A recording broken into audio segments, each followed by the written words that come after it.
Miezi 3 yapitayo, Marco Rubio, Secretary of State ku America, anapita ku Israel. Anatumizako mabomba opya MK84. Pa ulendo umenewu, Rubio anadzudzula Irani. Netanyahu nayenso anatsimikiza kuti akufuna kuchotsa ulamuliro wa Khamenei. From there, Donald Trump anachenjeza Irani pa msonkhano wa atolankhani. Mukapanda kusaina nuclear deal imene tikufuna, muyembekezere nkhondo. America ikufuna kuti Irani isiye nuclear program, koma akuluakulu kumeneko akukana. Donald Trump anawachenjeza mwezi wa Marichi, mukapanda kusaina deal tikuthibulani. Ndikunena pano deal yakanika. Israeli yamba kuphulisa ma nuclear facility. Tinene zoona pano, zinthu zafika povuta ku Irani. Friday, makomanda 4 anaphedwa. Dzulo lomweli, makomanda enanso okwana 8 aphedwa.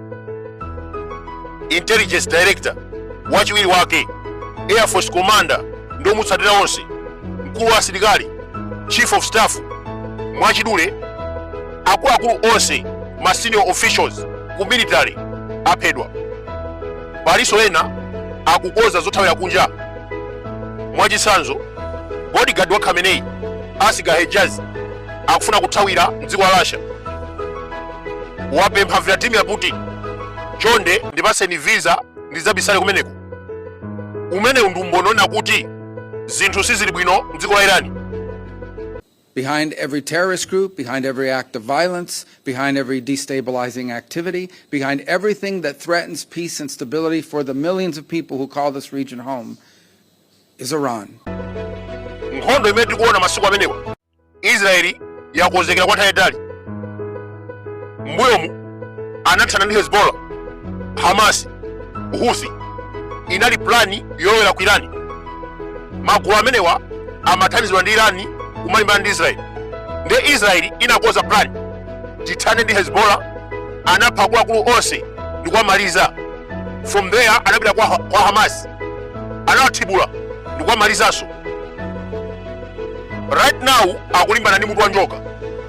Tinene zoona pano, Irani Air Defense System yapwasulidwa ndipo akuphulisidwa ngati ana. Ndege za Israeli zikuwa paliponse ndi kumaponya mabomba. Akuluakulu, zimenezi ndi zachilendo. Ndege ya Irani kungoyerekeza kulowa mu airspace ya Israeli ikhoza kuwetsedwa. Kumeneko kumapezeka David Sling Air Defense System, imagwetsa ndege za adani mulengalenga. Koma ku Irani air defense ndiyo poyera. That is why Israeli ikumaphulisa mabomba. Nkhondo imeneyi yaononga mabiliyoni.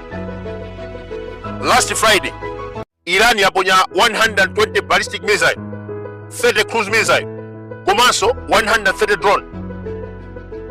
Mukawerengesa production ya mabomba onse amene aponyedwa $200 million. Komanso Israeli inakwanisa kugwetsa mizinga yochuluka. That is very expensive.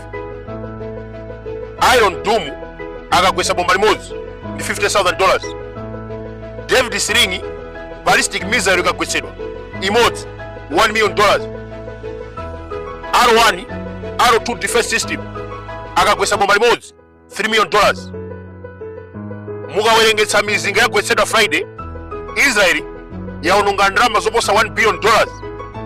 Zimenezi ndi ndalama zochuluka. Budget ya Malawi zaka ziwiri kugwiritsidwa ntchito pa nkhondo tsiku limodzi. Iron Dome, David Sling zinapangidwa ndi kampani ya ku Israeli Rafael mothandizidwa ndi America. Mabomba ochokera ku Gaza, Lebanon amakhala ochepa. Israeli ikagwetsa madrone ochokera ku Hezbollah, Hamas amaononga ndalama zochepa $1,000 bomba limodzi. Koma mizinga ikuchokera ku Iran ndi yamphamvu, ballistic, cruise and hypersonic missile. Ndi mabomba opya achabechabe amathamanga liwiro kuposa sound. Nthawi zambiri amaphwasula defense system ndi kulowa mu mzinda. Taona masiku amenewa malo ambiri ayaka moto ku Israeli. Nkhani yake ni ballistic missile. Akuluakulu, history is the best teacher.